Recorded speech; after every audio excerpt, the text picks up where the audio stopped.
Let's just do a quick update progress report from the Cooper Road mini basement. Here's our 5-speed after we've assembled the linkage all the way down in here and done some careful measuring and taken a look at how all the gears move through their gates. I've decided, we can see our little shim stack here, very carefully selected shims to create perfect gaps between the gates and also to avoid the clash between the 5th gear stuff that's been added in here and what was turned out to be the underside of the first second.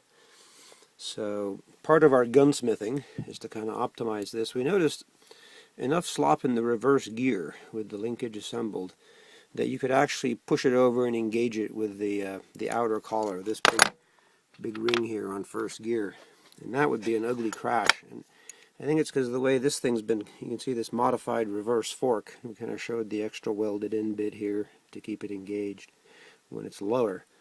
But there's a lot of slop here, and this sort of, it probably wore a little bit with some use.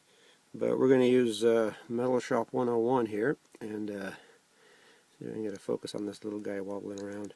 That allows a fair amount of movement on the first gear because this tip is extended, remember here. I mean on the reverse gear, of course.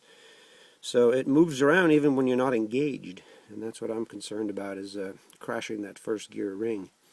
So I found a stout piece of steel here.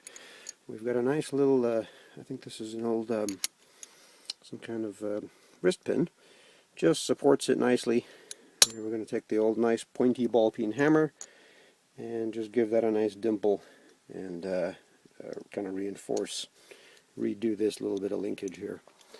Then we're going to reassemble. I think I'm going to revise the shims a bit to raise this up. I think I have room to have this a little bit higher where it has a more positive engagement on reverse, and we'll see how that works. Alright, on with the show.